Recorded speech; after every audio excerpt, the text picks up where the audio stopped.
नैमिषारण्य एक ऐसा स्थान जहां की वायु में मंत्र गूंजते थे।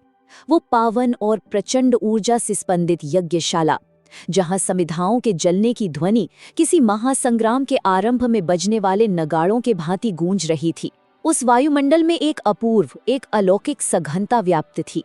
और उसी वातावरण में ऋषियों का एक प्रश्न गूंजा जो इस श्लोक में समाहित है। अथातः किम न शंसन्ति पुण्य श्लोकस्य कर्मणा यन्न श्रंसितुमर्हस्य एवं श्रुश्रूषताम सताम।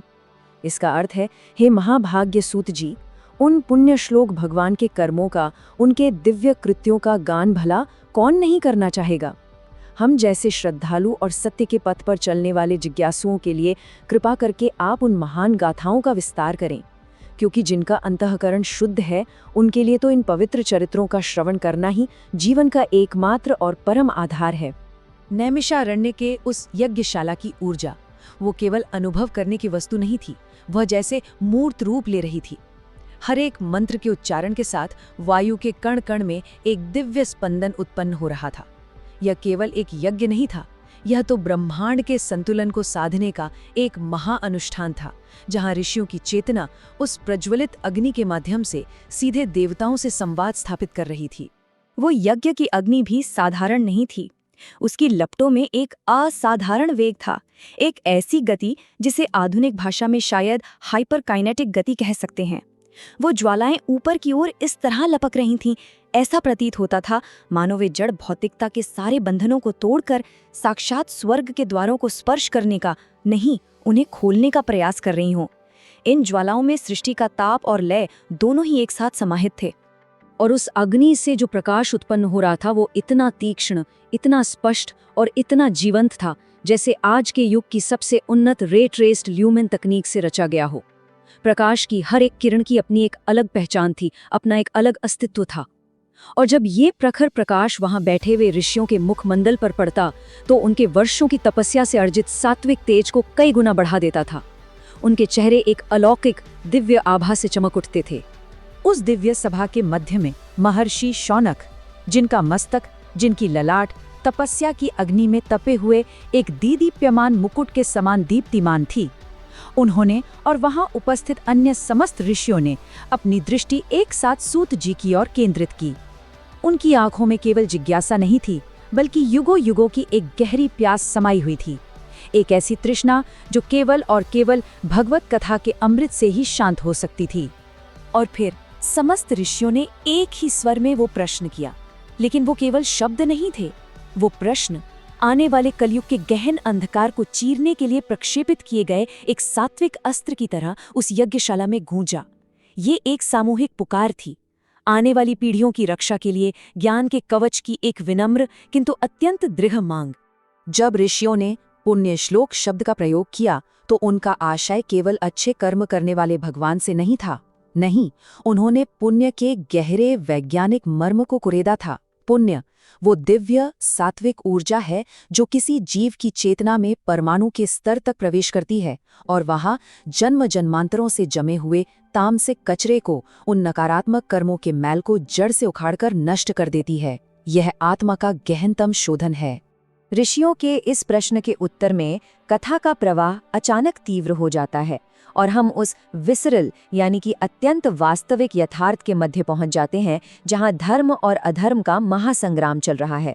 यहाँ का दृश्य और उसकी भौतिकी इतनी सघन है, इतनी वास्तविक है, जैसे किसी अत्याधुनिक अनरियल इंजन 5 में रची गई हो, जहां हर एक आघात, हर एक टक्कर का प्रभाव एकदम सच्चा और हृदय को कंपित कर देने वाला है। देखिए, एक और धर्म का पक्षधर वो सात्विक योद्धा है। उसका शरीर एक आंतरिक तेजस से दीप्तिमान है, जैसे उसके भीतर कोई सूर्य प्रज्वलित हो। उसने स्वर्णमयी वक्ष कवच और रेशमी अंतरीय धारण किया हुआ है। उसके मस्तक पर लगा मयूर पंख युद्ध के उस भीषण कोलाहल में भी शांति और सात्विकता का प्रतीक बनकर लहरा रहा है। और उसके शस्त्र वे दिव्य हैं, प्रकाशमान हैं, मानो सूर्य की किरणों को पिघलाकर गढ़े गए हों। वो कृपा और सत्य का साक्षात स्वरूप है।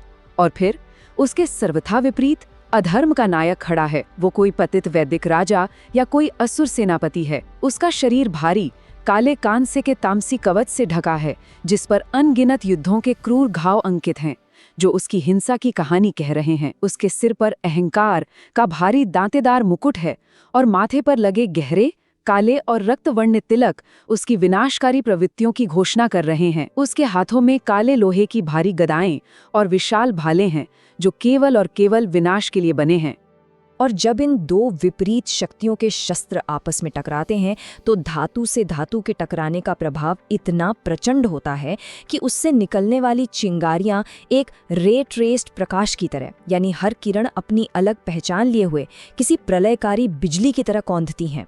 उन आघातों से उत्पन्न होने वाली ध्वनि तरंगें साधारण नहीं हैं। वे ब्रह्मांड की परतों में 360 डिग्री ऑर्बिट, यानी चारों दिशाओं में ऐसा कंपन उत्पन्न कर देती हैं जिससे समस्त दिशाएं और लोक तक हिल जाते हैं। ऋषियों की यह जिज्ञासा केवल अतीत को जानने के लिए नहीं थी, नहीं, उन्हें भविष्य की चिंता थी। वे जानते थे कि आने वाले कलयुग के जीव अपने ही कर्मों के भारी काले लोहे जैसे तामसिक बोझ के नीचे दबकर कुचल दिए जाएंगे। उनके पास उस गहन अंधकार से लड़ने का सामर्थ्य नहीं होगा। इसी कारण से उन्होंने ये प्रश्न पूछा था, क्योंकि भगवान के पुण्य कर्मों का श्रवण, उनकी लीलाओं का गान कलयुग के जीवों के लिए एकमात्र सुरक्षा कवच बनेगा। ये कथाएं सुनने वाले की आत्मा के चारों ओर एक अभेद्य आध्यात्मिक कवच का निर्माण करती हैं, जो आने वाले युग की दमनकारी तामसिक शक्तियों के हर प्रहार से उनकी रक्षा करेगा। यह कथा ही उनका एकमात्र आश्रय होगी। उस युद्ध भूमि में सात्विक योद्धा की गति इतनी तीव्र है, इतनी अविश्वसनीय है, मानो सामान्य से 20 गुना अधिक हो। उसकी हाइपरकाइनेटिक चाल के सामने अधर्म के विशाल रथों के पहिए घर्षण से रुक जाते हैं, उनकी गति थम सी जाती है। वो योद्धा एक ही क्षण में सहस्त्रों स्थानों पर प्रतीत होता है। उसकी गति काल की सीमाओं से भी परे है। यही ऋषियों की मूल जिज्ञासा थी, यही उनके प्रश्न का मर्म था।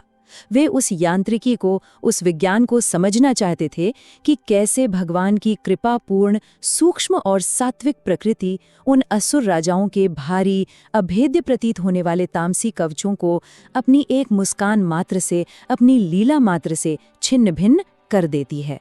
शक्ति का ये कैसा अद्भुत विरोधाभास है। नैमिषारण्य की उस यज्ञशाला में लौटिए।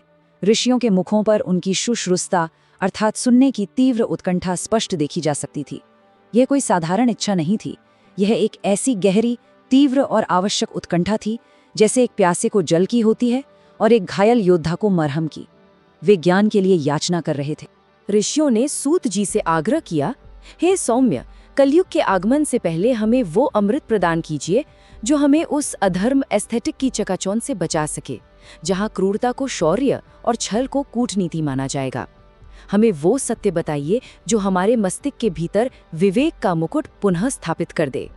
इस एक वाक्य में ऋषियों ने भौतिकता और आध्यात्मिकता के मूल्य का सारा अंतर स्पष्ट कर दिया। उन्होंने उस अधर्म एस्थेटिक को पूरी तरह से अस्वीकार कर दिया। वो सौंदर्य शास्त्र जो सोने, पीतल, भारी आभूषणों और क्रूर शक्ति की पूजा करता है। उन्होंने घोषणा की कि उनके लिए उस सात्विक योद्धा के चरणों की धूल भी उन असुर राजाओं के समस्त स्वर्ण और ऐश्वर्य से कहीं अधिक, कहीं ज्यादा मूल्यवान है। यही सच्चे मूल्य की पहचान है। अब प्रत्याशा का अंतिम क्षण आ गया है। ऋषियों ने अपनी जिज्ञासा, अपने युगों युगों की प्यास एक मुकुट की तरह सूत जी के चरणों में समर्पित कर दी है। नैमिषारण्य की वायु में उपस्थित हर एक परमाणु, हर एक कण जैसे स्थिर हो गया है, ठहर गया है। सूत जी के शब्दों के प्रथम स्पर्श की प्रतीक्षा कर रहा है। एक गहन, एक प्रोफाउंड शांति छा गई है। और उस गहन मौन के बीच सूत जी ने, जिनकी आंखों में समस्त ऋषियों के लिए असीम करुणा भरी थी, अपनी आंखें खोली। वो कथा, वो सत्य जिसे वे अपने हृदय में इतने समय से धारण किए हुए थे, अब ऋषियों के हृदय में एक सात्विक विस्फोट की तरह उतरने वाला था। श्रीमद् भागवत की अनंत धारा का उद्गम अब होने वाला था।